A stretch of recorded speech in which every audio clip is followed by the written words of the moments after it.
공개방송 온 것 같네요. 네, 저도 감정카드 골랐는데요. 딱 맞는 게 남아있더라고요. 쑥스럽다. 여기 창문까지 있어가지고 이렇게 보고 해야지. 네, 토요일에 오늘 날씨도 너무 좋은데 바로 옆에 꽃놀이를 안 가시고 여기를 와주셔서 너무 감사드립니다. 이 길이 너무 좋죠. 경복궁역에서 오는 길. 사람들 사진도 많이 찍고 나무 아래서도 찍고 뭐 돌담길에서도 찍는데 그걸 보면서 저도 이제 연두빛이 너무 예뻐서 찍었거든요. 그걸 보면서 생각을 했는데 사람들은 왜 아름다운 멋진 풍경에서 사진을 찍으려고 할까? 이걸 생각해봤더니 아름다운 곳에 자기가 이렇게 놓여 있으면 자기가 귀해지는 느낌이 드는 것 같아요. 아름다운 곳에 내가 있으면 나도 같이 아름다워지는 느낌? 그래서 저는 책 읽는 것도 그렇게 사진 찍는 거랑 비슷한 원리 아닌가? 저 같은 경우 그랬거든요. 좋은 책을 읽고 좋은 글귀를 접하면 나도 같이 좀 좋은 사람, 귀한 사람이 되는 느낌? 그래서 좋은 풍경에서 사진 찍는 것과 또 좋은 말을 나누는 것은 같다. 그러니까 오늘 좋은 이야기를 많이 들려드려야 되겠다. 꽃놀이 안 가시고 오셨으니까 최선을 다하겠다. 네, 생각하고 왔습니다. 이걸로 쓰면 되죠? 네, 오늘 선물도 많이 받으셨고 분위기도 좋은데 역시 물질이 있어야 돼요. 의미보다 물질. 그래서 제가 해보겠습니다. 이해와 공감의 글쓰기인데요. 이게 제가 새로 나온 책 표지에 있는 사진이에요. 그래서 이 사진 보고 저랑 닮았다고 많이 하세요. 왜냐면 제가 최전선 처음 나왔을 때 채널 예스에서 인터뷰를 했는데 거기 찍은 사진이 약간 이렇게 옆모습이 있는 게 있거든요.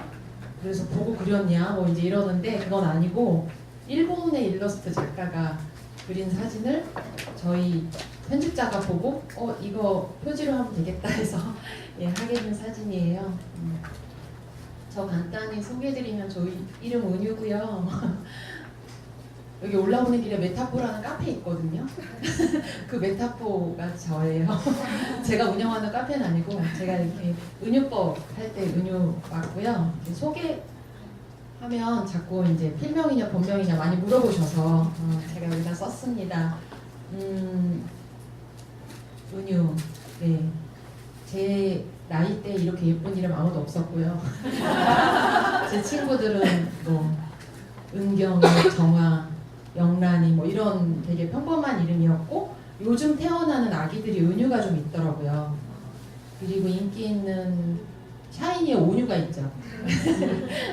예, 그래서 저는 은유란 이름을 지었고 제 이름은 김지영인데 이제 김지영이 너무 흔한 이름이고 제가 살면서 많이 오염됐단 말이죠. 김지영으로 사는 게 너무 힘들었다. 역할이 많이 부여되니까 그래서 나의 어떤 좀 몰입하고 싶고 글 쓰고 책 읽는 자아로 살아가는 이름이에요. 은유는 처음부터 그럴 건 아니었는데 이제 세미나 할 때 닉네임 짓잖아요. 그래서 저도 이제 은유란 이름을 짓게 됐어요. 그래서 거기서 이제 토론 같은 거 할 때 은유도 생각 말해봐. 은유 생각은 어때? 뭐 이제 이렇게 이야기를 하니까 제가 은유로 불리면 집에 있는 애기들 생각도 안 나고 오롯이 저한테 집중하게 돼서 너무 좋았어요. 그래서 이름이 이렇게 중요한 거구나. 그러니까 여러분도 글 쓰고 싶으시면 필명부터 지으시는 거예요. 그게 되게 주문 같은 거거든요. 그래서 글 쓰는 일은 자기한테 집중하지 않으면 쓰기가 되게 어려워요. 그래서 이제 뭐 필명 마음에 드는 거 하나 있으면 좋죠. 그래서 저는 글쓰기 수업할 때 저희 학인들한테 첫 시간에 뭐 아이디 같은 거 하나 정해봐라 이렇게 권유를 해드리거든요.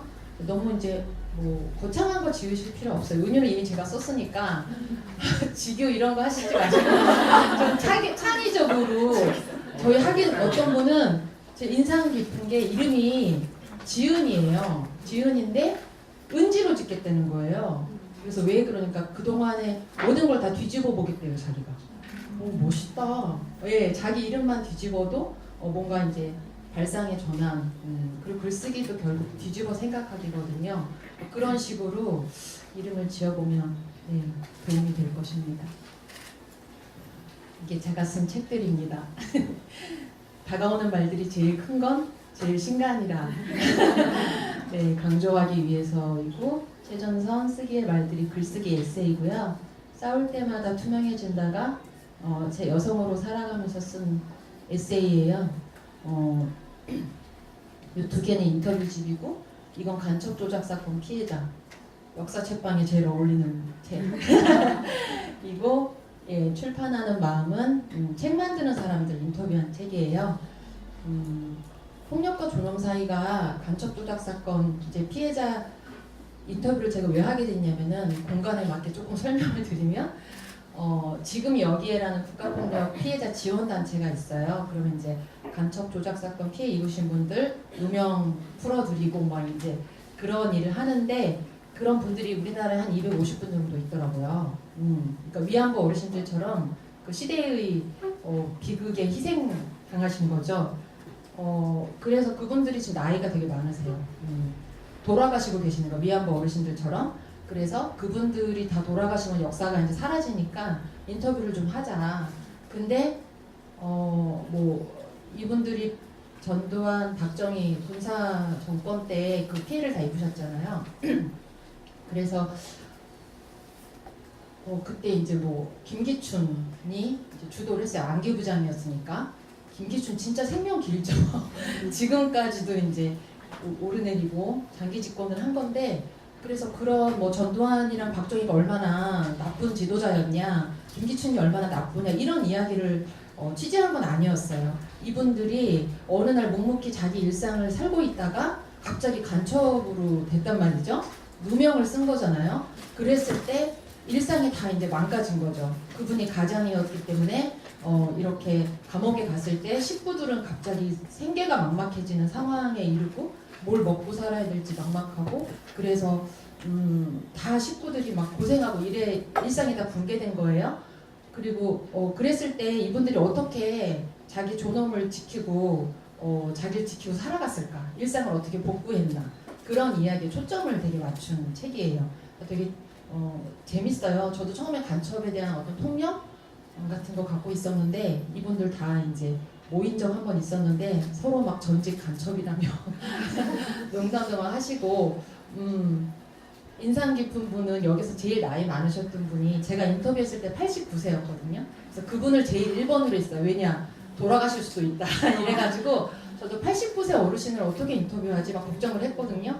왜냐하면 이렇게 기억을 복구하는 작업이기 때문에, 그리고 표현 같은 게 정교하지 않을 수도 있고, 그래서 저도 이제 긴장을 약간 하고 갔는데 깜짝 놀랐어요. 너무나 정정하시고 허리 하나 구부러지지가 않으신 거예요. 되게 건강하시고. 그래서 그분이 17년 있었고, 여기 7명 인터뷰한 분 중에 제일 길게 복역을 하신 분인데, 수의사였고, 동경대학교에서 수의학 박사하고 오신 분이고, 근데 일본에서 유학할 때 북한을 다녀오신 거예요. 그래가지고, 왜냐하면 나는 지식인이기 때문에 빨리 통일을 이루고 싶다. 그래서 이제 자기는 그분이 22년생인가 그런데, 내가 태어났을 때는 남북이 왕래가 자유로웠다. 그래서 나는 분단이 상황이 너무 이상하다. 그래서 나는 북한 가는 게 아무렇지도 않았다. 그래서 일단 간 것 때문에 17년을 구형을 받았어요. 근데 그때 뭐 문익환 목사님도 가고 임수경도 갔지만 3년 정도 살고 오지, 북한에 갔다고 해서 10몇 년 살진 않거든요. 근데 그분이 하여튼 건강할 수 있었던 이유는, 인생에 너무 중요한 그 3, 40대 한국 남자들 건강이 망가지는 술, 담배로 그때 감옥에서 너무나 규칙적인 생활을 하신 거예요. 술, 담배 안 하시고 정시에 일어나고 주무시고 규칙적인 식사하고 이러니까 진짜 건강하신 거예요. 네, 지금까지도 건강하시다고 얘기 들었어요. 그래서 너무 재미있었어요, 그런 상황이. 그리고 이분이 물론 규칙적인 식사도 중요하지만 수의사기 때문에 거기서 동물 살리는 의사에서 사람 살리는 의사로, 이런 제목을 제가 달았거든요. 거기서 이제 아픈 분들을 다 치료해주고 하얀 가운 입고 계셨대요. 항상 수의복 안 입고. 그래서 다 이제 사람들 고쳐주고 약 주고 이러면서 존경받으신 거예요. 그러니까 존경받고 새끼 밥 잘 먹고 하니까 진짜 건강하시고 그런 에피소드가 있었습니다. 네. 네, 이거 제가 박보검 사진 내렸다 다시 올렸는데요.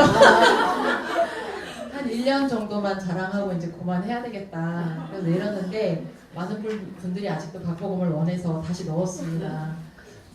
제가 이 작가 인생에 굉장한 저한테 추억이 된 사건. 네, 효린의 민박에 박보검이 제 책을 들고 나왔어요. 왜 나한테 이런 일이 생기냐 막 너무 인생 로또다 이렇게 생각하고 요거 방송에 나온 날 출판사 대표님이랑 저랑 잠을 못 잤습니다. 몇 권이 팔릴 것인가. 그래서 막 월요일날 눈 뜨자마자 대표님 막 발주 넣고 이랬는데 하여튼 요거 예고편 장면이었거든요. 그래서 이렇게 블러 처리가 됐잖아요. 보통 출판사에서 PPL이 들어가면 이제 선명하게 나오죠. 그래서 아이유가 뭐 침대 머리맡에 놨다 이래서 교보 종합 1위 되고 막 이러는 전례를 봤기 때문에 저도 기대를 한 거예요. 근데 본방에서 박보검이 이걸 보다가 잠이 들었어요. 그래서 이번에는 안 되겠다 다시 생각을 했고, 그래서 제 책 중에 뭔가 얘가 최전선이 더 먼저 나왔는데 제가 더 많이 팔렸어요. 그래서 그리고 이제 제가 어디 가면 항상 박보검이 읽은 책을 쓴 작가로 소개가 되는 거예요. 박보검 뭘까?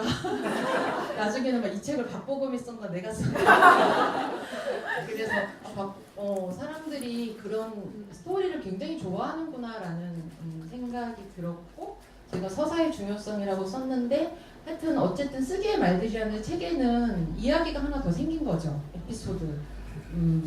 그래서 제 생명력은 좀 더 길 것이다 라는 생각을 하게 되면서 이것이 내가 글쓰기에서 우리가 글을 써야 되는 이유랑 너무 비슷한 거예요. 그러니까 제가 간첩 조작 사건 피해자 인터뷰한 것도 마찬가지고 그 사람이 어떤 삶을 살아왔는지 이야기가 있어야 그 존재감이 생기는 거예요. 그리고 뿌리내릴 수 있고 이 사회에. 근데 어떤 사람이 사회적 약자다 했을 때 왜 약자냐면 그 사람의 이야기가 없는 거예요. 아주 단순화되거나. 잘 생각해 보세요. 우리가 뭐 박근혜 전 대통령에 대해서도 비판적인 얘기하지만 우리 그분이 어떤 삶을 살아왔는지 이야기 다 알고 있어요. 여기서 이효리 씨도 효린의 민박에 출연을 하지만 우리는 이효리가 어떻게 살고 싶은지도 다 알고 있어요. 시골에서 조용히 살고 싶다 하지만 대중에게 잊혀지긴 싫다. 예, 이효리는 그렇게 말했고 그 삶을 실천하고 있죠. 그래서 우리가 자기가 글을 써야 되는 이유도 자기 삶의 서사를 만드는 게 중요해요. 그래서 나는 어떤 삶을 살았다라고 말할 수 있어야 돼요. 그럴 때 나도 내 자존감도 생길 수 있는 거고, 자존감은 누가 부여해 주는 것 같지 않아요. 내가 나를 설명할 수 있어야 그게 이제 내 존재의 어떤 그 의미화가 되는 거죠. 그래서 제가 이 두 책의 운명을 보면서 서사의 중요성을 다시 한번 느꼈고요. 저는 이제 도리스 레싱이라는 19호실로 가다라는 유명한 이제 소설을 쓴 영국의 작가인데 노벨상도 받았고, 도리스 레싱이 이런 이야기를 했어요. 작가는 다른 사람들이 하지 않는 이야기, 하고 싶어 하지 않는 이야기를 해야 하며 동시대의 문제를 폭로하고 경고해야 합니다. 라는 이야기를 해서 제가 이런 명언을 되게 좋아하거든요. 아까 이제 예쁜 꽃 앞에서 사진 찍는 것처럼 저도 이런 글을 보관해 놓고 저장해 놓는 걸 좋아해요. 그래서 이건 특히 내가 앞으로 글 쓰는 사람으로 살면서 어떤 글을 쓸 것인가, 어떤 방향을 이야기해 주는 글 같아서 제가 써가지고 책상 앞에 딱 붙여놨는데요. 간첩 사건도 그렇고 꼭 그런 역사적인 일만 아니라 저는 출판하는 마음이라는 책을 낸 것도 제가 굉장히 책에 의지해서 세상을 공부했고, 그리고 책을 또 쓰고 있는데 책이 어떻게 만들어지는지에 대해서 너무 잘 모르는 거예요. 그래서 보통 그렇잖아요. 저도 책 써서 이렇게 여기 앞에 나와서 이야기하지만 한 권의 책이 만들어지기까지 거기에 관여하는 사람들 되게 많거든요. 편집자라는 직업 다 아시나요? 편집자는 이제 어떤 책 내자 그래서 이렇게 저자한테 권유 제안 기획 제안도 하는 사람이고 저자가 원고를 갖고 왔을 때 의견을 적극적으로 제시해주는 사람이에요. 이 원고는 방향성에 조금 안 맞는 것 같다. 다시 써야 되겠다. 혹은 이 부분은 뭐 빼자. 다른 걸 뭐 보완하자. 이렇게 해서 어떻게 보면은 되게 중요한 역할이죠. 그래서 편집자 역할 과소평가하면 안 돼요. 그래서 좋은 책에는 반드시 좋은 편집자가 있고 지금 당대의 베스트셀러가 된 82년생 김지영도 편집자가 투고 원고 이렇게 골라서 살려낸 책이거든요. 그러니까 편집자가 얼마나 중요한지 몰라요. 근데 우리는 편집자라는 게 약간 유명한 어떤 소설가 선생님 이렇게 수발드는 약간 그런 것으로 되게 폄하가 돼 있어요. 왜냐하면 작가가 중요하지 보이지 않는 사람에 대해서 별로 이렇게 관심이 없어요. 뭔가 화려한 거 보이는 거를 굉장히 중시하고 그쵸. 누구나 레드카펫 위에 있는 사람만 이제 초점을 많이 맞추는데 저는 다른 사람도 알아야 된다고 생각해요. 그래서 뭐 여기도 책이 많지만 이런 제목 정하는 것도 편집자가 하는 일이고 책 표지하는 또 북 디자이너가 있고 책이 팔리게끔 막 판매하는 마케터가 또 있어요. 출판 마케터 역할이 지금 되게 중요하죠. 왜냐하면 쏟아지는 책이 너무 많으니까 어떤 책이 이제 독자에게 가닿을 수 있도록 해야 되고 하여튼 그래서 저는 이렇게 보이지 않는 사람들 보이게 하는 것이 작가의 역할이 제가 생각하는 좋은 역할이라고 생각합니다. 글쓰기 나와 당신을 연결하는 글쓰기인데 글쓰기 왜 해야 할까 질문을 좀 던져봤습니다. 인간은 자기 자신으로부터 가장 먼 존재다. 이거 니체가 이 말 했고 제가 저 얘기가 이제 저한테 큰 영감을 줬었는데 왜냐하면 인간은 자기 자신한테 가장 먼 존재다. 그러니까 줄여 말하면 나는 나를 잘 모른다라는 거예요. 근데 우리는 자기를 모르는데 어떻게 이렇게 잘 살고 있지? 그냥 살아가지? 라고 생각해보면 모를수록 살기는 쉬워요. 왜냐면 남들이 하라는 대로 하면 되니까. 근데 나중에 이제 내면의 공허나 이런 건 커지죠. 그래서 제가 글쓰기의 최전선을 관통하는 것도 자기에 대한 탐구로서 글쓰기거든요. 그래서 이제 자기 언어를 갖지 못하는 자는 누구나 약자다라는 이야기를 제가 최전선으로 했고요. 그래서 어떻게 보면 글쓰기 왜 해야 되냐? 그럼 자기 언어를 만들기 위해서인 거죠. 나를 나에게 설명하기. 그래서 나의 생각과 감정을 아는 것이 중요하다. 나는 특히 이제 화나거나 좀 부정적인 감정들 있잖아요. 뭐 불쾌하거나 그런 감정들을 잘 아는 것이 저는 자기를 아는 되게 중요한 연결고리라고 생각해요. 그리고 나의 욕망과 능력을 알기 위해서 난 언제 누구와 무엇을 할 때 가장 나다운가. 어떤 사람은 똑같이 공부해도 뭐 대기업에 가고 싶은 사람 있고 어떤 사람은 시민단체에서 일하고 싶은 사람 있고 어떤 사람은 그냥 조용한 책방을 이제 하고 싶은 사람도 있고 그래서 자기가 어디에 있을 때 제일 좋은가라는 걸 아는 거는 결국 자기를 아는 거잖아요. 저는 제일 제가 이렇게 풀 죽어 있거나 기 죽어 있을 때가 언제냐면 어떤 명령 체계 안에 있을 때 뭐 시키는 대로 해야 할 때 이런 거 할 때 제가 잘 못 하더라고요. 혼자 약간 혼자 둬야지 잘 그냥 꾸물꾸물 하는데 제가 작년에 규슈 올레길을 한번 갔다 왔거든요. 시사인에 제가 소리가 나지? 시사인 연재를 하고 있었는데 시사인 독자들이랑 뭐 이렇게 가는 모임이 있었어요. 60명쯤 갔어요. 가서 저도 걸었는데 60명이니까 이렇게 쭉 줄 서서 가는데 항상 앞에 가는 분들 너무 빨리 가는 거예요. 선두그룹. 좀 천천히 가지. 저는 끝에 갔어요. 끝에 갔는데 가이드가 앞에 있는 사람들 좀 천천히 가라고 이렇게 시키라고 이제 뭐 진행 요원들이 막 이랬더니 가이드가 냅두라고. 항상 어디를 가든 앞에 가야 되는 사람들이 꼭 있대요. 그 사람들은 못 말린대요. 붙여놔도 또 앞으로 간대요. 그러니까 자기 안에 어떤 승부근성 같은 것이 있고 경쟁할 때 더 자기 능력 발휘하는 사람이 있어요.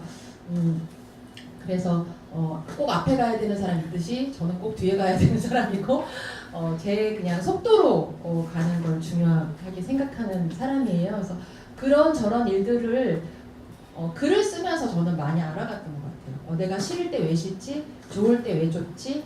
내가 싫은 이유는 뭐지? 누가 어떤 말을 나한테 했을 때 내가 싫은 건 그 말 때문만은 아니에요. 그 말이 불러일으킨 많은 경험들, 축적된 어떤 생각들이 떠올라서 그런 거거든요. 네, 그래서 글쓰기를 통해서 그런 걸 좀 알아갈 수 있다. 내 삶을 타인과 공유하기도 있는데요. 거짓자가 아닌 자기 자신으로 살기 위하여인데 저는 이거 되게 중요하게 생각해요. 나는 뭐뭐뭐입니다.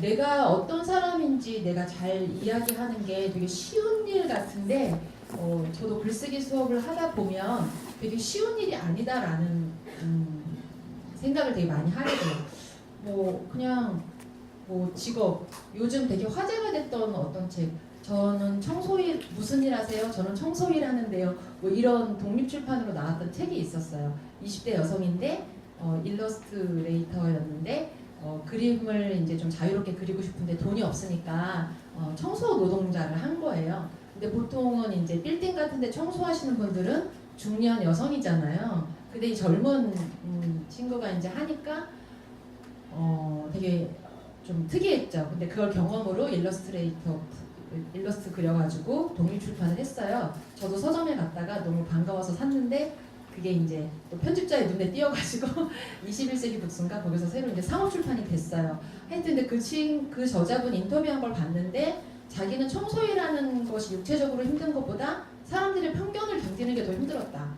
청소 노동자에 대한 폄하, 우리는 직업에 대한 위계가 너무 심하니까 그래서 나는 청소일을 합니다라고 말하는 것도 너무 무슨 큰 용기가 굉장히 필요한 일이고 그냥 나는 엄마 아빠가 헤어지시거나 돌아가셔서 할머니랑 삽니다.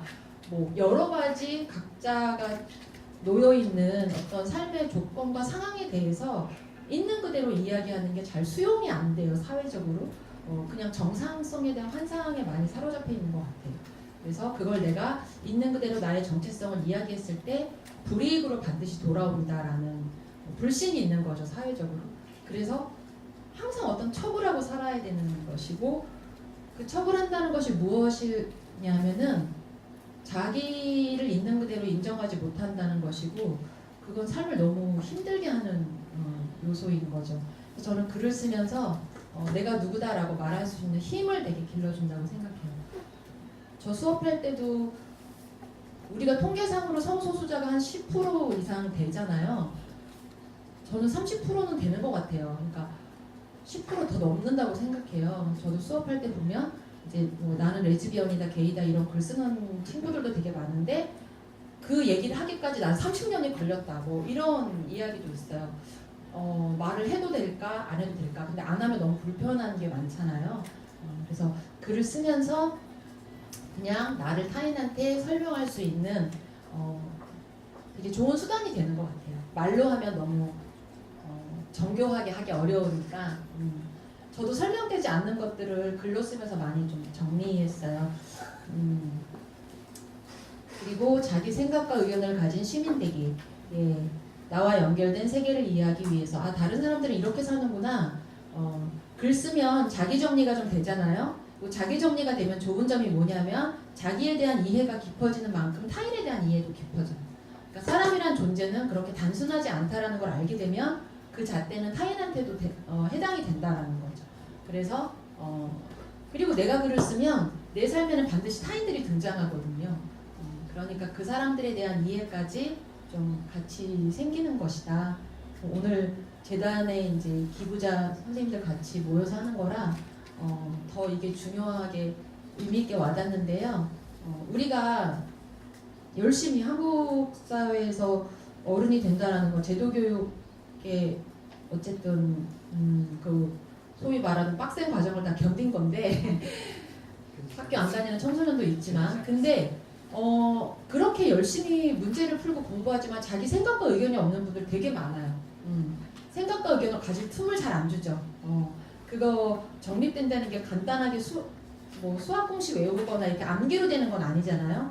무수한 시행착오를 거치고 자기 자신을 설명해 보면서 자기 의견을 만들어가는 건데 그럴 기회가 잘 없죠. 그래서 어른이 돼서도 이게 없으면 너무 힘들어요. 왜냐하면 자기 의견이 없다라는 것은 늘 남의 의견으로 살아가야 한다는 이야기거든요. 그러면 불안하죠. 그리고 남의 의견이라는 건 실체가 없기 때문에 늘 휘둘리게 돼요. 자기 의견과 생각을 갖는다는 건 무척 필요한 일이다. 제가 아침에 인터넷 접속했다가 충격적인 헤드라인을 봤는데, 충격적인 뉴스는 매일 나오지만 뭐였냐면 지금 중간고사 보잖아요. 중고등학생들 5월달에 저희 딸도 이제 보는데, 그래서 제 책에도 다가오는 말들에도 있는데 벚꽃의 꽃말이 중간고사래요. 애들이 그러는데 왜냐하면 벚꽃 필 때 항상 공부 중간고사 대비해서 이제 공부해야 된다. 너무 슬픈 현실이죠.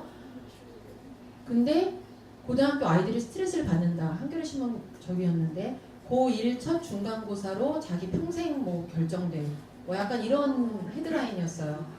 그러니까 내신 수시로 대학을 가는 퍼센트가 70%고 수시라는 건 내신이 중요한데 내신의 첫 단추가 중간고사인 거예요. 그러니까 아이들이 극도의 스트레스를 받고 있다. 뭐 이런 거가 뉴스에 나온 거예요. 그래서 저는 신문 기사로 아니 말이 돼요? 보면서 중간고사 하나로 인생 결정될 것 같으면 사는 게 이렇게 어려울까? 근데 이제 아이들한테는 그게 너무 전부인 거죠. 대학만 바라보고 이제 살게 하니까 너무 어른들이 잘못되는 것 같아요. 그런 제목이 사회를 고발하는 것 같지만 그런 현상을 더 고착화시키기도 해요. 사실 저는 그래서 언론 글 쓰는 사람의 역할 중요한 것 같은데 중간고사 하나로 인생 결정되지 않는다 이런 게 나와야 저는 좀 더 좋은 것 같은데. 그래서 무엇을 쓸까도 생각을 해보면 이제 우리에게 있는 것은 일상뿐이고 사소함이야말로 세상에서 가장 어려운 것이다. 이제 카프카도 이런 말을 했는데 카프카가 아니라 누구라도 할 수 있는 말인데 예. 카프카가 괜히 해가지고 네. 왜냐하면 제가 사소함이 중요하다 그럼 사람들 안 믿어요. 카프카 정도가 해줘야 믿는단 말이에요. 일상 중요하죠. 제가 지난주에 여기서 세월호 유가족분들이랑 무슨 그 북토크도 했었는데 세월호 유가족분들이 가장 복구하고 싶어하는 게 일상이에요. 평범한 일상. 아침에 눈 뜨면 아 오늘도 아이가 없구나 라는 것으로 하루를 시작한다 뭐 이런 이야기도 나오고 우리가 일상을 잘 꾸려야 삶이 행복하지 무슨 직업을 가졌다고 행복한 제가 좋은 직업을 안 가져와서 그런지 모르겠는데 무슨 자격증을 따거나 직업을 갖고 아니면 엄청난 부가 있어서 잘 사는 것 같지는 않아요. 일상이 중요하다. 그러니까 일상을 가지고 글을 쓰면 된다라는 이야기예요. 영 아닌 소재는 없소. 내용만 진실되다면 문장이 간결하고 꾸밈 없다면. 우디 앨런이 만든 영화 미드나잇 인 파리에 이게 나오는 대사예요. 저기 주인공 길 텐더가 주인공인데 시나리오 작가고 이제 다시 소설을 이제 시나리오 너무 재미없다. 다시 소설을 쓰겠다 해가지고 소설을 쓰는데 자기가 쓴 작품을 이제 가방에 들고 다녀요. 그래서 우연히 대문호를 만나게 됐을 때 보여주고 이렇게 질문해요. 제가 쓴 글의 소재가 너무 유치하지 않나요? 이랬더니 소재는 뭐라도 돼 이렇게 말해주는 거예요. 근데 정말 글쓰기에 모든 게 들어있어요. 이 대사에. 그래서 제가 영화를 보다가 황급히 메모를 했죠. 너무 중요한 말이라 예, 글 쓴다는 건 이런 겁니다. 노동. 기민하게 딱 적어야 돼요. 영 아닌 소재는 없어. 내용이 진실된 게 중요한데 아까도 말했지만 우리는 진실되게 쓰는 거 굉장히 못해요.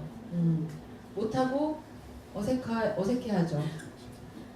진실되게 살았을 때 별로 이렇게 득을 못 봐서 그러는 것 같아요. 있는 그대로 나를 말하면 많이 무리해서 좀 이상한 사람 취급을 받고 그러니까 글쓰기나 우리가 생각하는 것도 생각도 습관이거든요. 근데 그러니까 이제 어려운 거죠. 그리고 문장이 간결하고 꾸밈없기도 되게 어렵고 글 써야 된다 하면은 뭔가 있어 보여야 되기 때문에 장황하게 쓰려고 굉장히 노력을 하고 그 장황함은 곧 허세로 이어지고 나중에 이제 글이 되게 애매해지는 거죠.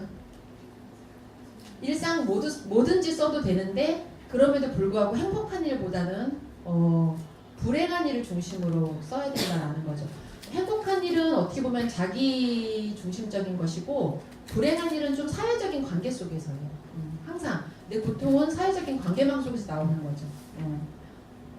우리 사회에서 만약에 장애 아이를 낳았다. 내 아이가 아니면 크면서 장애가 있다는 걸 알게 됐다 했을 때 큰 슬픔에 빠지는 건 우리나라가 장애인과 비장애인에 대한 차별이 되게 심하기 때문에, 그리고 오늘 장애인의 날이거든요. 그래서 말씀드리는 건데, 그리고 뭐냐면 인프라가 구축이 안 된, 지금 뭐 승강기 생긴 것도 이제 10몇 년 된 거고, 장애인이 살아가기 너무 불편한 나라기 때문에 더 비극적인 거거든요. 그래서 불행한 일을 쓸 때 글로 써야 돼요. 그래야지 내 불행이 어디서 오는지 원인도 알 수 있고요. 이 사회를 좀 더 낫게 바꿔나갈 수도 있어요. 본 것, 들은 것, 한 것을 써야 된다. 그리고 이런 거 좀 불쾌한 일. 불쾌한 일, 속상하고 화나고 좀 억울하고 이런 것들은요. 설명이 잘 안 되거든요. 아까 복잡한 구조 속에서 생긴 거기 때문에, 그래서 글쓰기는 설명하기 쉬운 걸 쓰는 것보다는 설명이 잘 안 되는 일을 가지고 글을 써야 글쓰기가 늘어요. 표현도 늘고, 설명이 안 되는 걸 설명하려고 노력해야 돼요. 그래서 많은 분들이 이렇게 첫 연애하다 헤어지면 막 글 쓰시더라고요. 왜 헤어졌지? 어저께까지 그렇게 어저께까지 그렇게 사이가 좋았는데 그 사람이 나한테 왜 갑자기 그만 만나자고 하지? 이걸 추적하기 위해서 너무 열심히 쓰시는 거예요. 그런 식으로 설명이 잘 안 되고 이해가 잘 안 되는 걸 내 언어로 구성해 보려고 해야 이제 글이 잘 써지는 연습이 되는 거죠. 제가 이게 싸울 때마다 투명해진다 있는 내용인데요. 이걸 제가 예를 조금 들어볼게요. 제가 여름휴가에 물놀이 다녀오면서 본 걸 갖고 쓴 건데, 방학이 되면 아이들이 악마로 보이기 시작한다가 첫 문장이었어요. 끼니 때마다 고개 쳐들고 웃으면서 나타나는 뿔 달린 악마, 봉변한 밥도둑. 쭉쭉쭉 쓰고, 제가 뭐냐면은 방학도 힘든데 방학 때 제 스트레스는 애들이랑 물놀이를 가야 되는 게 너무 힘들었어요. 한 번도 안 갈 수는 없고, 그래서 가족이랑 캐리비안 베이를 그때 갔는데 거기 가는 거 말고 내가 정말 가고 싶은 건 여수 밤바다다. 백석이 자다가도 바다 보러 나가고 싶다고 한 통영에도 가고 싶고, 민박집에서 하루 종일 방끝에서 방끝으로 뒹굴면서 책 보고 밤이면 파도 소리를 들으면서 글 쓰고 그러면 얼마나 좋을까.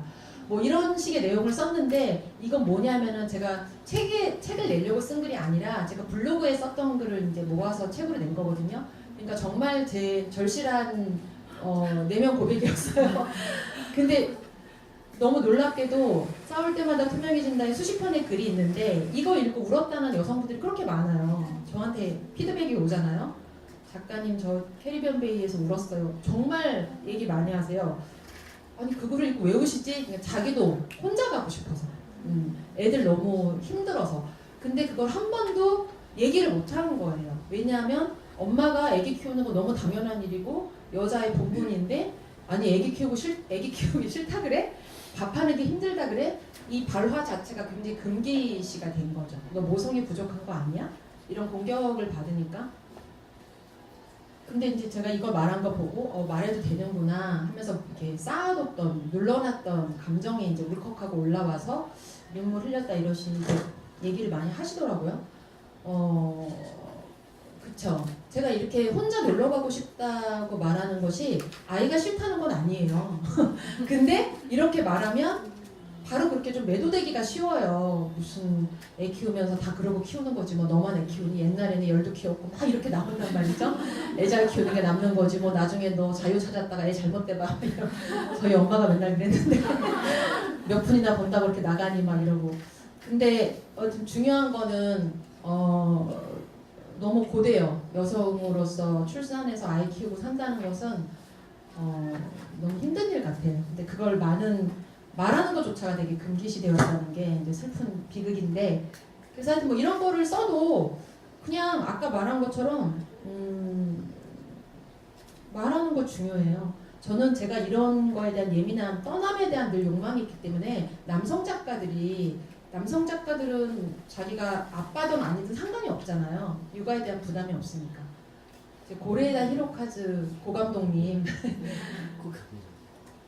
돌에다가 쓴 영화를 찍으며 생각한 것들인가? 하여튼 그분 책을 제가 읽으면서 깜짝 놀란 게 무슨 시나리오를 쓰기 위해 일주일간 어딜 떠났다 막 이런 얘기 막 이런 거만 있어요. 여기저기. 애들은 어떻게 됐지? 저는 항상 그런 게 궁금한 거예요. 근데 남성 창작자들한테는 문제가 안 되는 거예요. 왜냐하면 배우자가 있으니까. 근데 여성들은 모르겠어요. 다른 어떤 모르겠지만 저 같은 경우는 항상 뭘 할 때 애들은 밥은 이게 저의 발목을 너무 잡은 거죠. 그래서 하여튼 그런 걸 막 썼어요. 이런 거 쓰셔도 됩니다. 그래서 실제로 분노하고 있을 때야말로 글쓰기 가장 좋은 때다. 당신이 의무적이고 말뿐인 시시한 이야기가 아니라 분노하고 있는 것에 관해 쓴다면 그 글은 훌륭할 것이다. 격렬한 열정은 생생하고 훌륭하고 완벽한 분위기를 만들어낸다라고 이제 미국의 작가 브렌다 위랜드가 말했는데요. 한탄 울부짖음 자칫 억압된 목소리를 모으는 게 중요합니다, 여러분. 사회 구조에서 나오는 거기 때문에 이것은 개인의 억압은 요거 모아놓은 게 82년생 김지영 아닙니까? 읽어보시면 그 책이 나왔을 때 여성들이 뭐라 그랬냐면 이거 우리가 수다 떨 때 다 한 말인데 아니 그러니까 왜 수다만 떨고 글을 안 써가지고 쓰는 사람이 남는 거예요. 그래서 쓰셔야 돼요. 써야지 이것이 언어가 되고 공적인 언어가 되고 담론이 만들어지면서 제도가 개선되는 거예요. 우리 학생들이 공부하기 힘든 거 뭐 이런 말도 안 되는 억압적인 교육 이것도 애들이 계속 말해야 돼요. 학생들. 그래야 바뀌지. 그러니까 자기 언어가 없는 사람 누구나 약자다 했는데 학생들도 대표적인 약자죠. 어른들이 시키는 대로만 해야 되죠.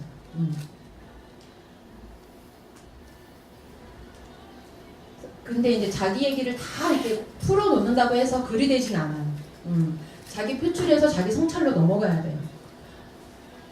요게 어려운데 요거 훈련하는 게 사실 글쓰기예요. 처음부터 되진 않아요. 처음에는 약간 저희 학인분들 중에 욕일기 쓰신다는 분들도 더러 있던데 막 그냥 욕을 막 쓴대요. 너무 화가 나서. 욕일기처럼 쓰시다가 지향은 그거는 자기만 혼자 볼 수 있는 글이지 공적인 언어로서의 가치를 갖긴 어렵잖아요. 그래서 자기 성찰로 좀 넘어가야 돼요. 자신의 내면을 있는 그대로 토로하는 사람은 상대를 배려한다기보다 자기 자신을 설명하기 바쁘다. 작가는 문제를 제기해야지 그걸 심리적으로 쏟아내서는 안 된다라는 거예요. 그러니까 내가 여성으로서 밥하는 거 너무 힘들어. 나는 왜 이렇게 내 자유시간이 없는 거야. 인간은 누구나 자기만의 동굴이 필요해요. 근데 그거를 문제 제기를 해야지 애 키우는 것도 싫고 밥하는 것도 싫다 해서 끝내서는 안 된다는 거예요. 황지우 시인이 한 말이고요. 그러니까 제가 최전선 나왔을 때 무슨 라디오 프로그램에 그 책 소개로 이제 출연을 했는데 뭐 아까 얘기한 것처럼 그런 자기 고통의 글쓰기를 한다 그 이야기가 이제 최전선에 많은 비중으로 나오니까 그 라디오 진행하시는 아나운서 분이 그러면 감정의 배설이군요 이러시는 거예요. 내가 배설은 아니고 응시입니다 이랬어요. 아니 진짜 배설은 아니에요. 감정의 배설이 글쓰기는 아니에요. 응시하는 거죠. 배설은 너무 즉자적인 행위고 응시는 조금 더 들여다봐야 돼요. 그 표면의 밑에까지. 어떻게 써야 할까? 비판적인 사유란 내가 나 자신과 대화하는 것이다. 우리가 사유한다 했을 때 자문자답이에요. 사유한다는 건 뭐냐면은 생각을 계속 생각하는 거거든요. 나는 답하기 싫어. 그러면 왜? 매일 해야 되니까 안 하고 싶을 때 안 할 수가 없어. 그렇구나. 이렇게 자기 자신과 계속 대화하는 거예요. 글쓰기 방법 중에 설명하지 말고 보여줘라가 있어요. 내러티브 글쓰기 원칙인데요. 요즘은 뭐 다 기사도 내러티브 글쓰기로 쓰니까 예전에는 스트레이트 기사 많았는데 요즘은 사람들이 재미없으면 안 읽으니까 전부 내러티브 기사 쓰기로 언론도 그렇게 나오는데 설명하는 건 뭐고 보여주는 건 뭐냐 요거 많이 구분 못 하세요. 근데 스카이캣을 시청률 높았기 때문에 많이들 보셨을 텐데 여기도 보셨나? 저도 하도 그게 화제가 되고 캐슬 관련 글이 많이 나와서 저도 끝에 한 3-4편을 봤는데 거기 마지막 회가 되게 이상했거든요. 도덕주의자들이 돼가지고 등장인물들이 하나같이 나와서 다 설교를 했어요. 뭐 대한뉴스 같다 사람들이 막 이랬는데 뭐 도덕교과서 같은 이야기를 다 해가지고 너무 어색했어요. 등장인물이 다 동질화돼 버리는 거예요. 그 개성있던 사람들이. 그게 전형적으로 설명하기예요. 그 전까지는 어떤 상황을 보여주면서 독자로 하여금 판단하게 했는데 아 저건 너무 나빠. 아 저건 너무 저것만 해도 너무하네. 우리가 저렇게는 되지 말아야지. 이렇게 독자들이 판단할 여지를 줬는데 마지막 회에서는 다 설명을 하니까 독자들을 바보로 만드는 거죠. 그래서 비판을 이제 되게 많이 받았는데 그거를 한번 떠올려 보시면 돼요. 그래서 이제 설명하는 글이 뭐냐 이제 예를 들어보면 뭐 나는 기억에 남아있는 가장 어렸을 때부터 여성으로 사유하고 경험했다. 뭐 20살 대학 교양 과목으로 우연히 만난 페미니즘으로 한번 흔들렸다. 정상가족, 이성애, 성역할 등에 회의할 수 있었다. 그 뒤로 나와 세상이 되어 껴있으려고 노력했던 것 같다. 쭉쭉쭉 뭐 이제 이런 글이 있는데 이런 글이 전형적으로 설명하는 글이에요. 뭐냐면은 추상명사랑 관념적인 표현이 굉장히 많아요. 여성으로 사유하고 경험한 게 뭘까? 저런 거보다는 뭐 오빠와 이렇게 남매로 컸는데 오빠의 밥은 딸인 줄 내가 차려야 했다라든가 아버지가 9시 넘어서 집에 오면은 뭐 혼을 냈다라든가 내가 여성으로서 이 사회에서 어떻게 경험했는지를 써주셔야 돼요. 예로. 그러니까 여성으로 사유하고 경험했다는 말은 너무 크고 모호한 말이에요. 그리고 대학 때 만난 페미니즘으로 흔들렸다라는 것도 되게 이상한 막연한 표현이죠. 페미니즘으로 흔들릴 수는 없어요. 사람이 페미니즘의 어떤 말, 페미니즘의 어떤 책, 페미니스트의 어떤 뭐 이야기에서 흔들릴 수는 있죠. 그걸 구체적으로 사례를 들어줘야 되고 세상에 깨어있으려고 노력했다라는 것도 되게 이상합니다. 나는 아름다운 재단의 기부자가 되었다가 훨씬 이 사람 뭐 사회적 이유로 좀 참여하는구나. 아니면 뭐 시사주간지를 구독했다. 매일 뉴스를 챙겨봤다. 이렇게 세상에 깨어있다라는 게 무엇인지 자기가 보여줄 수 있어요. 그러면 독자가 그걸 읽고 이 사람은 이랬구나 라고 알아야지. 이거는 설명하는 글이에요. 그러면 여기서 어떤 한 사람이 보이지는 않아요. 좋은 글은 글을 쓰고 나면 고유한 한 사람이 보여요. 보여주는 글. 그리고 2019년 1월 2일 출근하자마자 사내 메신저로 쪽지가 날아왔다. 구청장님께서 신년맞이 인사를 다닐 예정이니 방문하시면 모두 열렬히 환영해달라는 내용이었다. 오전 중에 구청장님이 우리 사무실에 방문했고 전 직원이 일어나서 박수와 환호로 청장님을 맞이했다. 사무실 복도 양끝에 일렬로 서서 구청장님과 악수를 하고 기념사진을 찍으면 행사는 마무리된다. 사진을 찍기 위해 모여섰다. 웃고 싶은 기분도 아니고 사진은 더더욱 찍고 싶지 않아서 맨 뒤에 섰다. 누군가 말했다. 작고 어린 여직원이 앞으로 나와라. 20명 남짓한 사무실 사람들의 눈길이 내게로 쏠렸다. 우리 아빠뻘 되어 보이는 남자 과장님이 내 손을 잡고 끌어내려 하기에 손을 뿌리치고 뒤로 갔다. 이게 이제 보여주는 거죠. 장면이 눈에 그려지죠. 그리고 이 표현에 굉장히 많은 메시지가 있어요. 한국 사회의 관료주의의 어떤 일면을 보여주는 거죠. 자꾸 어린 여직원이 왜 앞으로 나와야 돼요? 얘기해 보실래요? 그게 왜 문제인지 모르시는 분들도 있을 수 있어요. 근데 저희 수업할 때도 어떤 분이 그러는 거예요. 자꾸 여자는 보고 꽃이라 그러는데 그게 왜 문제냐고 물어보시는 거예요. 꽃은 예쁘다는 것이고 예쁘다는 건 칭찬 아니냐? 누가 칭찬해달라 그랬나? 그리고 칭찬할 수 있는 거 권력이거든요. 너 꽃이야, 너 꽃 아니야. 명명할 수 있는 거 분명히 권력이고 꽃이라는 것은 우리가 사무실에 예쁘라고 가는 건 아니잖아요. 이제 일하는 동료로 여자는 일하는 주체로 보기보다는 외모로 먼저 평가되는 어떤 남녀 차별적인 성차별적인 문화가 분명히 있는 것이고 꽃이라고 한다는 건 언제든지 꺾어버릴 수 있는 그 대상화의 시선이 있는 거예요. 그러니까 본인은 알든 모르든 그 맥락 속에는. 그래서 이제 기분이 이제 안 좋았고 이렇게 말해서 글을 썼어요. 요 다음이 되게 궁금하죠. 네, 그래서 글쓰기에서 좋은 글은 다음을 읽게 만드는 힘이에요. 빤한 이야기는 우리 읽다 말아버려요. 아유 뭐 어디서 많이 본 얘기 같네 이러고 그냥. 이런 글은 끝까지 읽어요. 어떻게 됐는지 궁금하니까. 결국은 자기보다 그 다음으로 어린 여직원이 앞으로 나갔대요. 앞으로 나갔고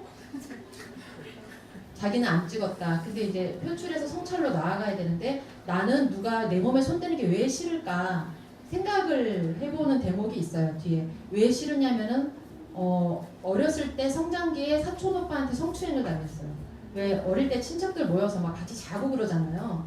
사촌 오빠가 자기 몸을 만지는 걸 알고 밤에 너무 놀라서 깼어.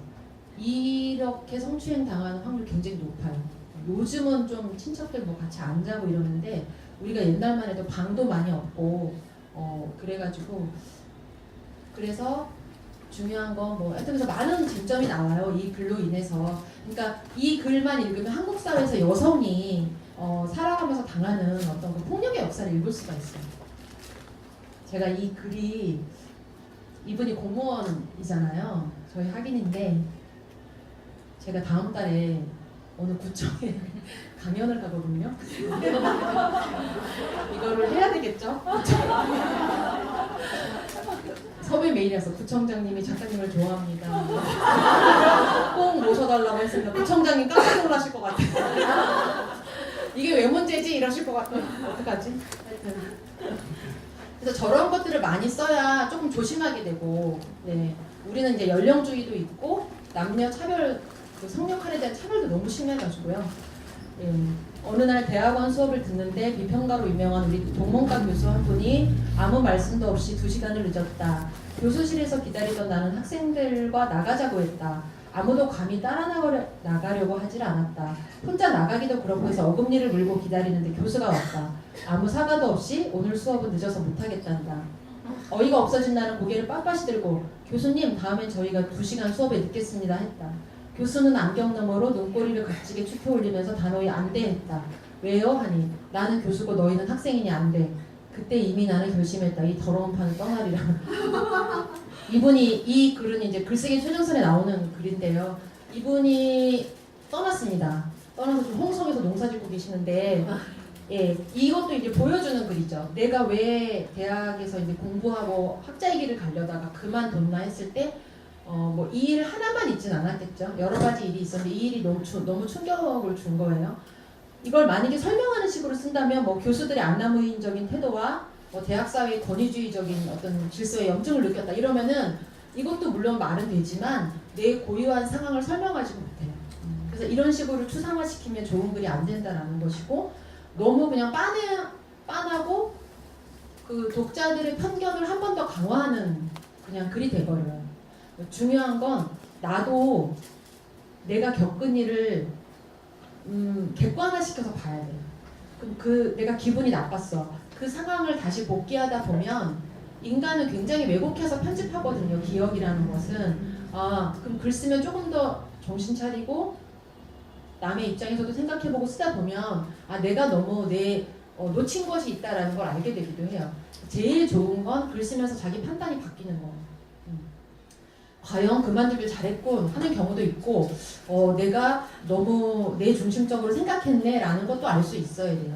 그래서 글쓰기가 잘 되면 자기도 몰랐던 어떤 걸 발견하는 기쁨이 있는 거예요. 자기 편견을 강화하는 글쓰기는 나한테도 안 좋고 남한테도 안 좋아. 3번에서 모호하게 글을 쓰는 자는 허세를 부리고 자기중심적인 자다. 열린 마음과 공감하려는 태도로 글을 쓰는 자는 글이 이제 명료할 수밖에 없다라는 거예요. 내가 그냥 과시를 하려고 쓰면 글이 되게 모호해져요. 근데 정말 소통하고 싶어서 쓰면 글이 선명해지는 거죠. 책임감 있게 되고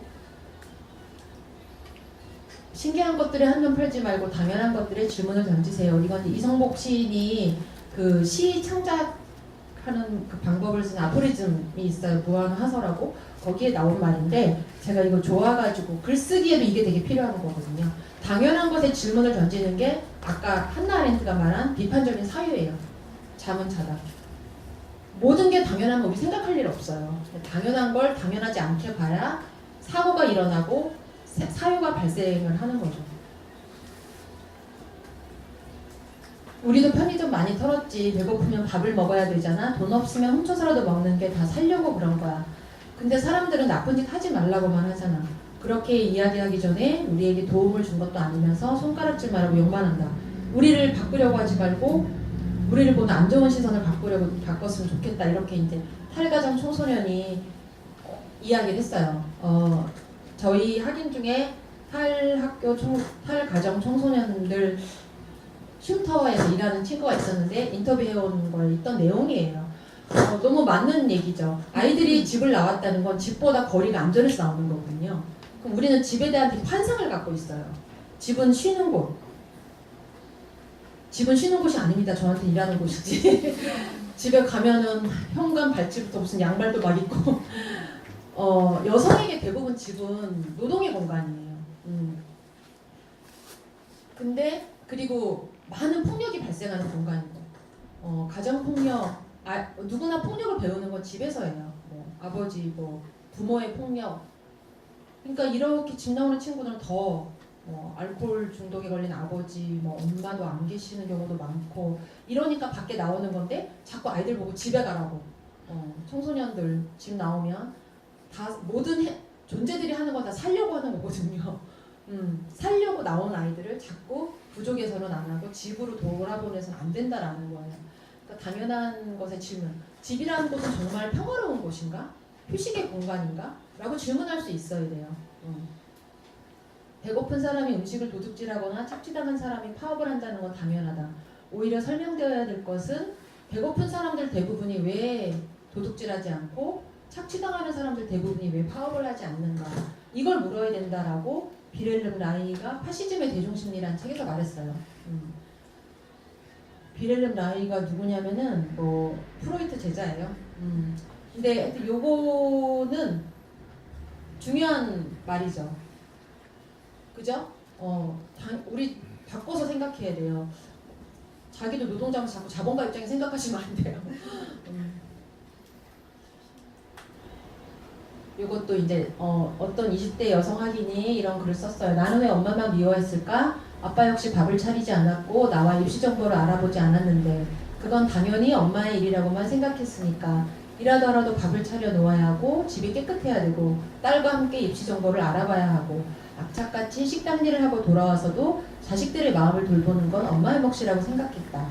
엄마 역시 좋은 엄마가 되기 위해 성한 곳 없이 일했음에도 밥을 못해줘서 미안하다는 말을 항상 했다. 이것도 이제 당연한 거에 대해서 질문을 하기 시작한 거죠. 이분이 이제 싸울 때마다 투명해진다를 읽고 엄마의 입장에서 한번 생각해보게 됐다는 거예요. 그전에는 자식의 입장에서 엄마를 되게 미워했대요. 왜냐하면 아까도 말했지만 대학의 입시가 너무 복잡하잖아요. 전형이 막 수백 개가 되니까 친구들은 다 엄마가 그거 알아봐주고 학원 입시 설명회 다니는데 우리 엄마는 일하느라고 안 알아봐줘. 친구네 집 가면 엄마가 따뜻한 밥 해주는데 우리 집 가면 서늘해 맨날. 그게 너무 싫었다는 거예요. 그래서 엄마를 되게 원망했는데 제 책을 읽고서 엄마도 굉장히 힘들었겠구나라는 걸 알게 됐다라는 거예요. 그러면서 당연한 것을 질문을 하게 된 거예요. 그래서 우리가 물어볼 게 굉장히 많아요. 이때까지 익숙하게 생각해 왔던 걸. 그래서 글감은 지천에 놀렸다라는 거예요. 예. 어떻게 시작할까? 글쓰기는 글쓰기를 통해서만 배울 수 있다. 글쓰기는 그냥 쓰기 시작해야지 배워지는 거예요. 최소한의 시간을 확보하는 게 1번이죠. 글 쓸 때는. 시간 확보가 안 되면 안 되죠. 토요일날 오전 10시부터 오후 3시까지 내가 스타벅스에 가서 초고를 한 편 쓰고 그 다음에 놀러 나가겠어 이래야지 글 좀 써볼까? 역시 사람은 글이 필요해 이러면 안 쓰게 되는 거예요. 우리 일상은 뭔가로 채워져 있기 때문에 빼야 돼요. 반드시 뭘 빼야지 그게 이제 잠을 줄이던가 드라마를 끊던가 게임을 끊던가 끊어야 돼요. 시간. 근데 버지니아 울프가 여자가 글을 쓰려면 자기만의 방과 연간 500파운드의 돈이 필요하다 이랬잖아요. 100년 전 얘기고요. 지금은 방은 없어도 돼요. 집을 나와야 돼요. 여자들은 글 쓰려면. 공적 공간이 많기 때문에 방은 옛날만큼 안 필요하고 현대인들은 시간이 없어요. 시간이 너무 쫓겨요. 왜 쫓길까요? 그냥 남들이 뛰니까 나도 뛰어야 돼요. 예, 시간이 없어서 시간을 확보해야 글을 쓰게 되고 일단 첫 문장을 쓰는 게 또 그다음에 중요해요. 첫 문장을 안 쓰면 그분이 오시길 기다리면 안 돼요. 글 쓸 때. 뭔가 결정적인 한마디로 첫 문장 시작해야지 이러면은 시작도 안 되고 너무 힘이 들어가 버려서 이상한 글이 돼버려요. 그러니까 아까 구청장님 1월 2일 날 매신 방송이 나왔다 이런 것처럼 그냥 편안하게 쓰시면 돼요. 예전에 글쓰기 책을 이태준의 문장가가 아주 잘 팔리던데 너무 옛날 책을 보시는 것도 중요하지만 옛날 책에는 첫 문장의 중요성을 강조하는 것들이 굉장히 많아요. 근데 그때 약간 원고지 기반이었잖아요. 단락 바꾸기도 쉽지가 않았고 어려워요. 근데 지금은 컴퓨터로 쓰기 때문에 저는 첫 문장의 중요성이 그렇게 옛날만큼 중요하진 않다고 생각해요.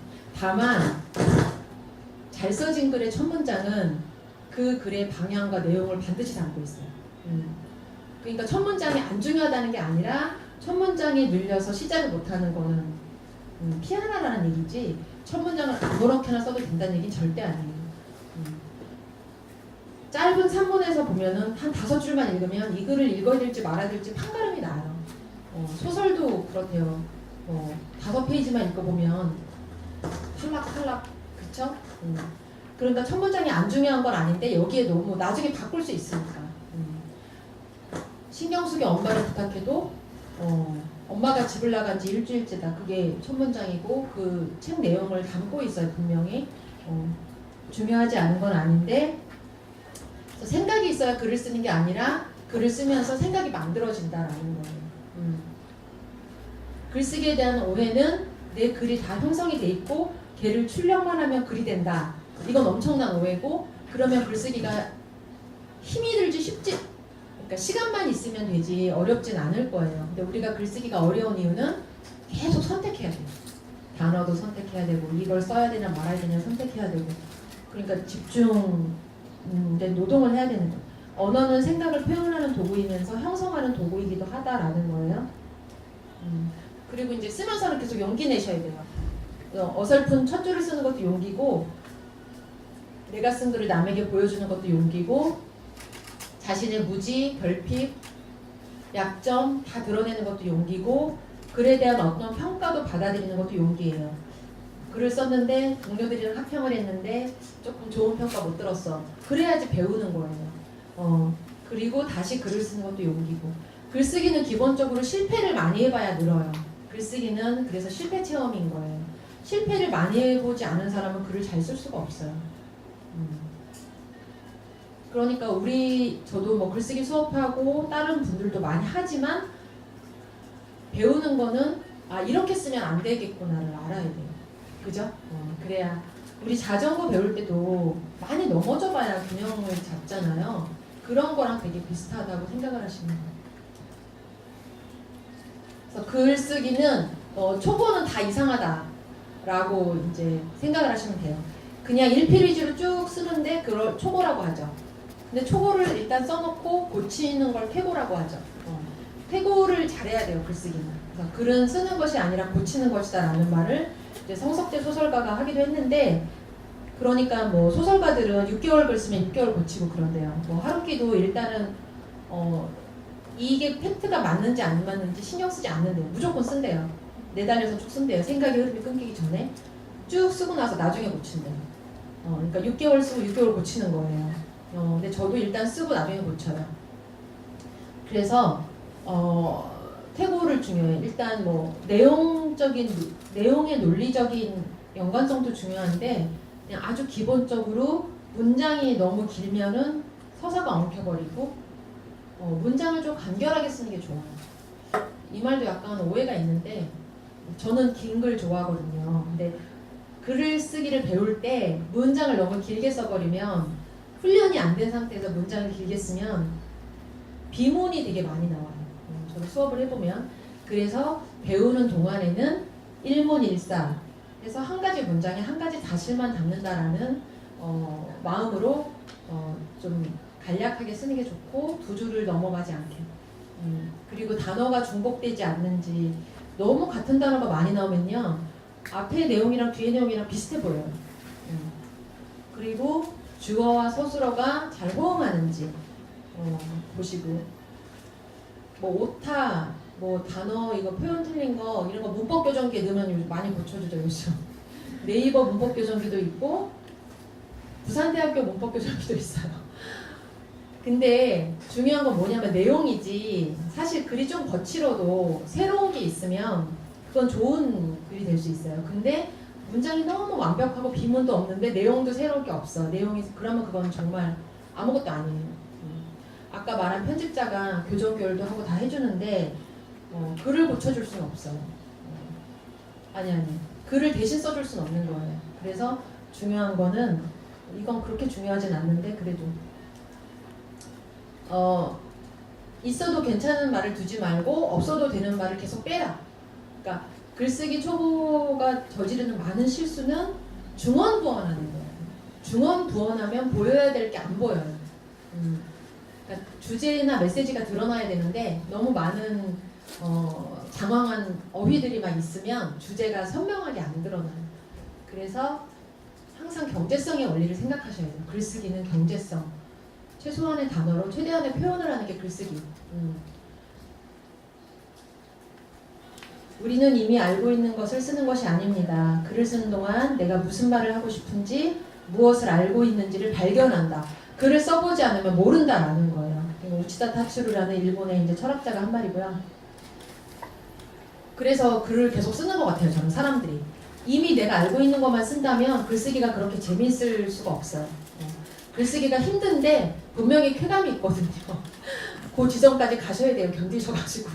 그러면은 누가 쓰라고 안 해도 계속 쓰게 돼요. 근데 그 쾌감의 지점이 뭐냐면 발견이에요. 아, 나도 내가 이런 생각을 하고 있었다니. 이게 내가 쓴 문장이라니. 이러면서 뭔가 보상이 주어져요. 좋은 글이란 무엇인가? 글쓰기는 존재의 풍요에 기여한다.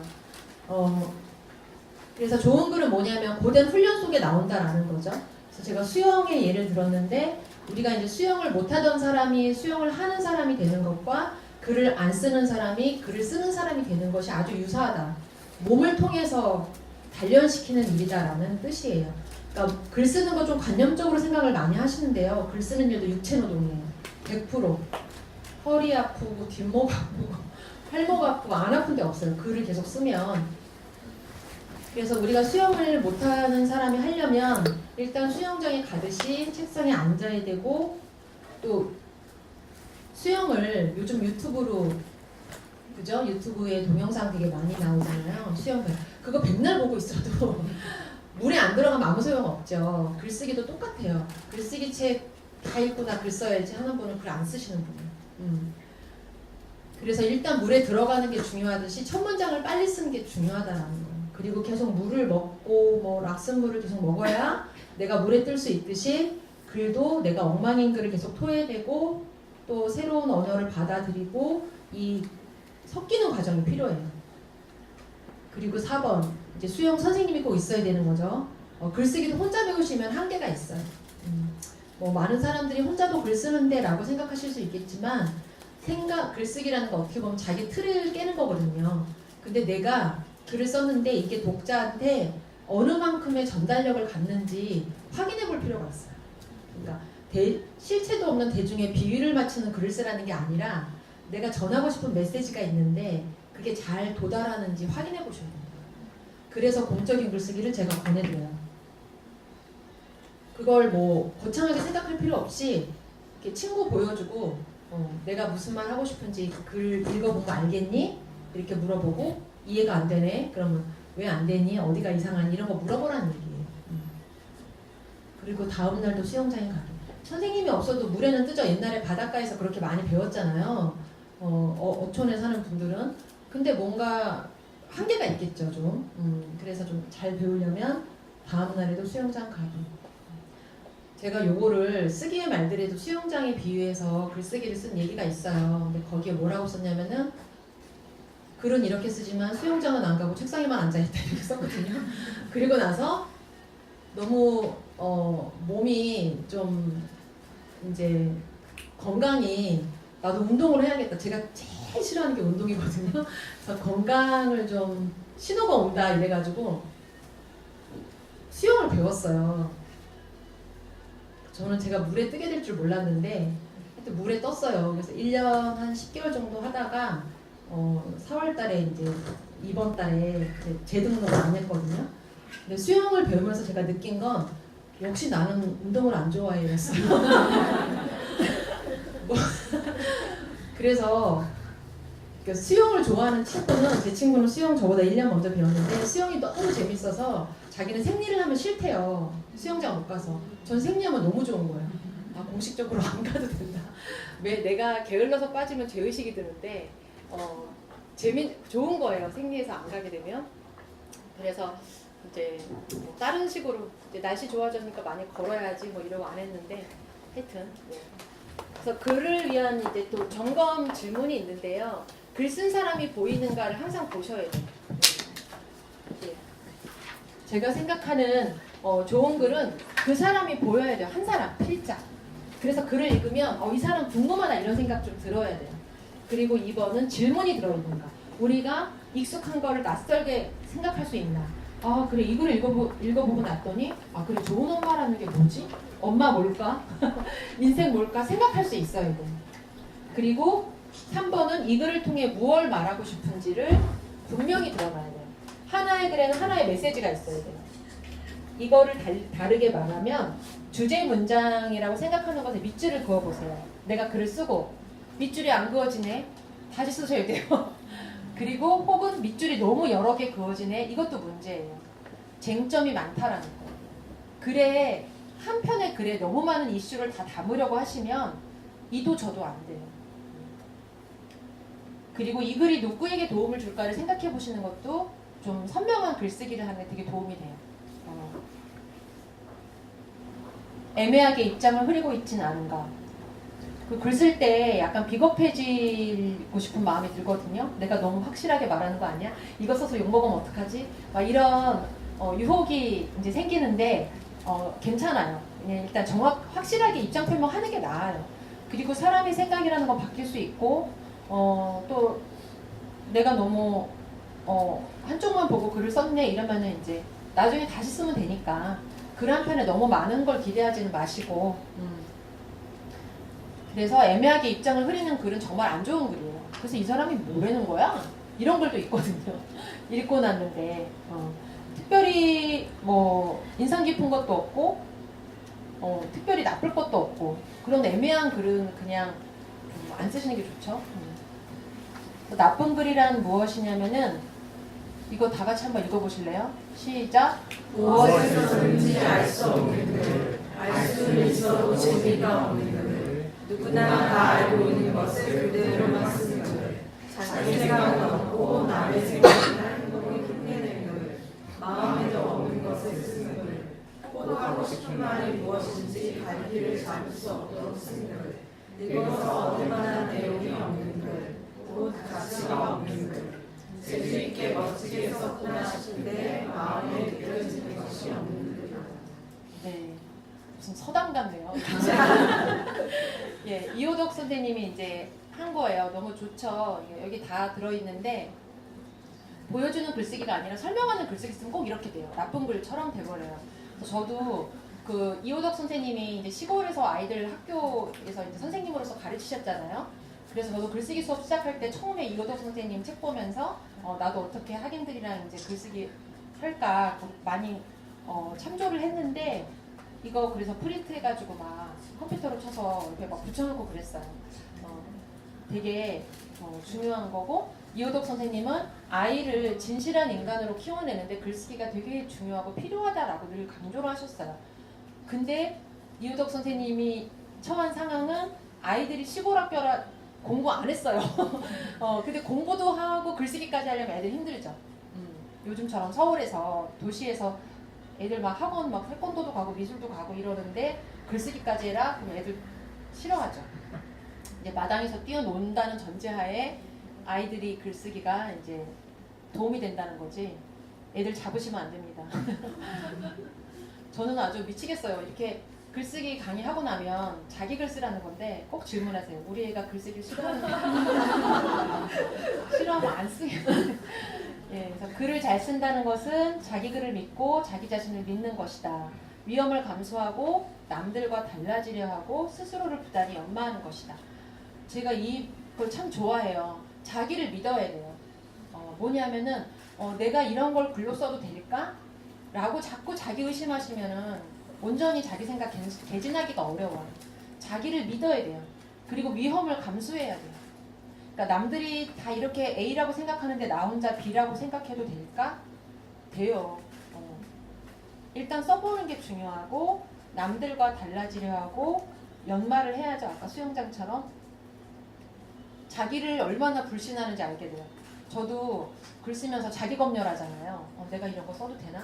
내가 뭐라고? 뭐 이런 생각을 하게 되는데 그래도 쓰는 거죠 뭐. 글을 써가면서 당신은 자유로워지는 법, 생각을 말하는 법을 배우게 될 것이다. 자기 자신에게 거짓말하지 않는 법, 가식과 허세를 부리지 않는 법을 배우게 될 것이다. 브렌다 유랜드가 이렇게 말했고요. 저는 글쓰기가 주는 제일 좋은 선물은 자유로워진다라는 거예요. 남의 생각의 기준이 남의 생각에 있고 외부에 있으면 너무 부자유스러워요. 늘 뭔가를 해야 돼. 뭘 하고도 늘 부족해. 그거를 이제 엄기호 선생님, 사회학자 엄기호 선생님이 이렇게 말했어요. 요즘 아이들이 공부를 많이 하잖아요. 학원도 많이 다니고 자의식은 높은데 자존감은 낮다. 공부를 너무 많이 해서 너무 맞는 표현이죠. 자의식은 높은데 자존감은 너무 낮아요. 왜냐하면 기준이 밖에 있으면 나는 늘 부족한 존재로 생각될 수밖에 없어요. 내가 뭘 이 정도 했네 하고 충만한 게 아니라 쟤는 저만큼 갔는데 난 여기밖에 없네 라고 자기 상태를 계속 보게 되면 못마땅하죠. 근데 글을 쓰면 자기 기준이 만들어진다는 것이거든요. 내가 어떻게 살고 싶은지, 내가 공부를 왜 하는지, 나는 어떤 글을 쓰고 싶은지 이런 게 정리가 되면 바깥의 거에 별로 저는 덜 휘둘리게 된다고 봐요. 그러니까 가식과 허세를 부릴 일도 없겠죠? 글쓰기가 주는 선물. 작가의 재능이란 사람들이 생각하는 것만큼 희귀하지 않다. 그래서 이제 그 재능이 고독을 견디고 작업을 해나가는 능력에서 드러난다라는 거죠. 나한테 글쓰기 재능이 있냐 없냐 묻지 마시고 내가 꽃놀이 안 가고 6시간 앉아서 글 쓸 수 있느냐 없느냐를 물어야 된다. 라는 거예요. 6시간이라니 충격적이십니까? 글 쓰면 시간이 얼마나 잘 가는데요. 제일 미치겠는 게 한 3-4시간 썼는데 3줄 이때밖에 없을 때 죽고 싶어요. 그러니까 저는 이렇게 쫓기면 안 되니까 그러니까 중요한 글, 저한테 중요한 글은 지면에 발표하는 글인데 왜냐하면 지면이라는 거는 공적 지면이니까 조금 유익한 내용을 써야 되잖아요. 사람들한테 도움되는. 그럼 초고 쓸 때는 저는 약속을 안 잡아요. 만약에 저녁에 뭐 나가야 된다 이러면 마음이 쫓겨가지고 안 돼요. 그래서 시간을 좀 통으로 비워놔야 좀 덜 초조하게 쓸 수 있죠. 위화도 중국의 소설가 위화 있잖아요. 위화가 쓴 자전적 에세이에도 그게 나오는데 위화가 이제 치과 기공사였는데 치과 의사였는데 소설가가 됐거든요. 자기 글 쓰고 싶다 이래서 중국은 공산주의 사회였기 때문에 월급이 같아요. 그러니까 우리도 월급이 빨리 같아져야 돼. 그래야 시대 경쟁률이 좀 낮아지지. 그래서 위화가 자기 치과 의사 너무 싫었다. 썩은 일을 뽑으면서 다가올 썩은 일을 기다려야 되는 게 자기 너무 싫었다. 이렇게 표현을 했는데 너무 왜냐면 자기 글 쓰고 싶으니까. 근데 그치만 나한테 내가 이 젊은 혈기왕성한 나이에 바깥에 날씨도 좋고 하는데 뛰쳐나가지 않는 건 너무 어려운 일이었다. 그러니까 책상에 나를 묶어놓는 게 결코 쉬운 일은 아니었다라고 쓰는 부분이 있어요. 근데 그 말 너무 맞는 말이죠. 놀고 싶지, 활동하고 싶고, 근데 앉아서 쓰는 거죠. 그래서 나한테 자꾸 재능이 있냐 없냐, 아 역시 위아는 천재 이게 아니라 놀고 싶은 거 안 놀고 쓴 거예요. 위아는 어쨌든 그렇습니다. 그래서 이게 이제 거의 마지막인데요. 제가 글을 쓰기 이렇게 강의를 하고 나면 약간 무슨 약장사 된 것 같은 여러분 글 쓰면 다 좋아져요 막 이렇게 말한 것 같아서 좀 면피용으로 마련한 건데 생의 모든 계기가 그렇듯이 사실 글을 쓴다고 달라지는 건 없어요. 근데 저는 또 전부 달라진다고 생각해요. 그러니까 글을 한 편 두 편 쓰면 달라지는 건 없는데 글을 쓰고 10년을 보낸 사람과 글을 안 쓰고 즉 자기 성찰하는 계기를 갖지 않고 10년을 보낸 거는 저는 너무 다르다고 생각해요. 그런 점에서 다 달라진다. 삶이 더 나빠지지 않고 있다는 느낌에 빠지며 더 나빠져도 위험을 잃지 않을 수 있고 그리고 매 순간 존재에 감응하려 애쓰는 삶의 옹호자가 된다는 면에서 그렇다라고 제가 추전선에 썼는데 자기가 쓴 글 중에 자기가 마음에 드는 것도 있거든요. 이거 제가 써놓고 제가 마음에 들어하는 구절인데 뭐냐면은 매 순간 마주하는 존재에 감응한다는 게 그러니까 어떤 뜻이냐면 관찰력이 높아져요. 글을 쓰면. 글 쓰는 사람은 관찰하는 사람이에요. 뭐 하나 흘려버리지 않고 그래서 그냥 있는 그대로 존재를 인정해주게 되고 나와 당신을 연결하는 글쓰기가 어떻게 되냐면 자기 삶에 집중하다 보면 단독자로서의 내 삶은 없다는 걸 알게 되니까 타인의 삶을 늘 보게 된단 말이죠. 그래서 삶의 옹호자가 된다라는 이야기고 네 그렇습니다.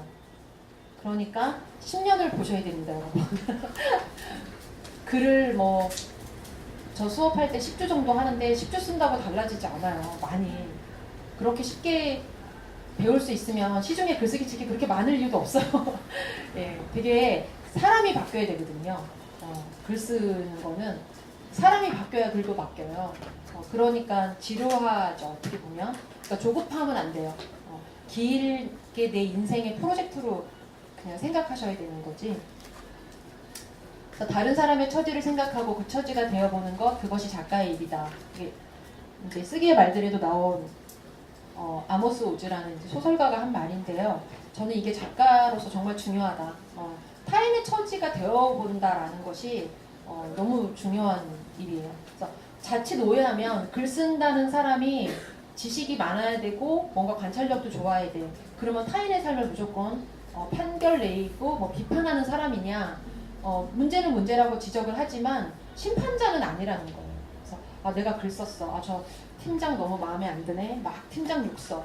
누구를 다 이렇게 심판하고 낙인 찍는 게 글쓰기는 아니에요. 이제 그거는 사실 친구랑 술 먹으면서 험담 수다로 풀어도 되고 그렇잖아요. 말로도 충분히 가능한 거고. 그럼 글을 쓴다는 건 뭐냐면 그 사람의 입장에 서보는 거죠. 저 사람이 왜 그럴 수밖에 없었는가.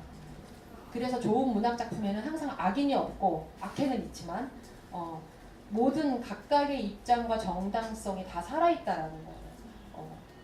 문제를 제기하고 질문을 던지는 거지 하나로 다 환원시키는 문학 작품이 좋은 건 아무것도 없어요.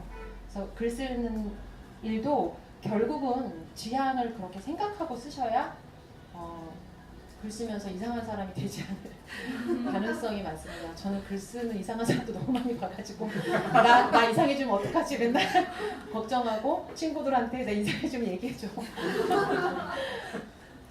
그렇습니다.